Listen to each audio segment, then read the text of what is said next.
আজকে ডেলি 8 থেকে 10 ঘন্টা পড়তাম, রেগুলার প্র্যাকটিস আর মডুল আর ডেলি কোচিং করি করা, ডেলি টেস্ট প্র্যাকটিস করি করে এই র্যাঙ্ক এসেছি।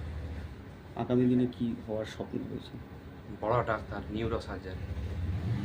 পড়াশোনা কোথায় কি এমস বেশি সাহায্যটা কোথা থেকে পেয়েছো বা কার সব গোটা ঘরের থেকেই মা বাবা দিদি সবাই খুব সাহায্য করিয়েছে। আগের দিনে এমস দিদিতে এমবিবিএস করি পরে তারপর এমডি নিউরো সার্জারি। যখন পরীক্ষাটাকে দিয়ে ভয় লাগছিল তখন কিছু ভয় বলে এরকম জিনিস অনেক যারা পরীক্ষা আগে থেকে প্র্যাকটিস করা ছিল সেই জন্য মেন পরীক্ষাতে ভয় লাগে না। এই যে অল ওভার ইন্ডিয়াতে প্রথম স্থান, আর অনেক আনন্দ। অন্যদের জন্য কি বলবেন? অন্যান্য মেসেজ ছাত্রছাত্রী দিবেন। ভালো করে পরিশ্রম করি করতে চাকা ডেলি রেগুলার টেস্ট প্র্যাকটিস আর ডেলি পরিশ্রমে অল ইন্ডিয়া র্যাঙ্ক ভালো আসতে পারে। কি নাম আপনার? কল্যাণ চট্টোপাধ্যায়। কত নাম্বার কত ছিল?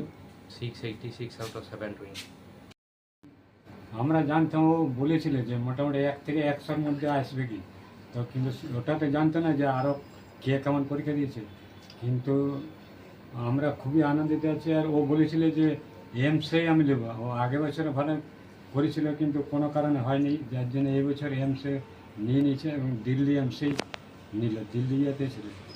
আর ওকে আমাদের কোনো দিন পড়তে কোনো দিন বলতে হয়নি, বরঞ্চ আমাদেরকে বলতে হতো যে আর পড়িস না। এবারে আমি হয়তো বাথরুমের জন্য রাত 12টা 1টায় উঠতাম, তখন দেখছি লাইট জ্বলছে, ওই ঘরে ও থাকতো। ওকে ওই ঘরটা আমরা ফ্রি করেছিলাম। কিন্তু আমি যে লাইট অফ করে মানে বকাঝকা করে শুয়াতাম, মানে কাল সকাল আবার ভোর 5টাতে আবার উঠে যেত। ছেলের স্বপ্ন কি আছে আগামী দিন? ও ভালো ডাক্তারই হতে চাই এবং মানে দেশের সেবা করবে, আমরাও সেরকমই করি। আমরা জানতে পেরেছি প্রধান দিয়েছে কি জানিয়েছে? 30 তারিখে আপনার 4টা থেকে 5 মিনিটের জন্য কথা বলবে। আর রাষ্ট্রপতি দ্রৌপদী মুর্মু আপনার 31 তারিখে 10টা থেকে 5 মিনিটের জন্য, মানে 10 মিনিট আগে থেকে তৈরি থাকতে বলেছে ওকে। কিন্তু কেমন লাগছে? আমাদের খুবই আনন্দ।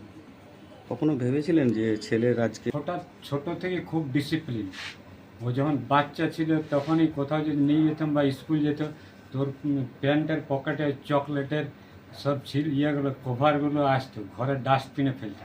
বাইরে রাস্তাতে বাস স্ট্যান্ডে কেউ চকলেট দিলে ওইখানে বাইরে ফেলতো না। মানে ওকে মানে ডিসিপ্লিনও শেখাতো না, মানে সে জন্মজাত যেটা হয় না ওইটাই করেছে। এই যে প্রধানমন্ত্রী মানে ওইগুলো স্বপ্ন। আমরা ভেবেছিলাম যে কোনো সরকারি ইয়েতে পাবে, এটা কখনোই ভাবতে পারেন না। কতটা আজকে ছেলের করছেন? খুবই গর্ববোধ করছে এবং আমাদের সব রিলেটিভরাও খুব গর্ববোধ করছে। আপনার কর্মচারীরা? কর্মচারীরা, কোরিয়ারের লোক সবাই। আপনার নাম? আমার নাম ভৈরব চট্টোপাধ্যায়। আমি এইখানে যেখানে করে ফোরম্যান ইনচার্জের পদে কর্মরত।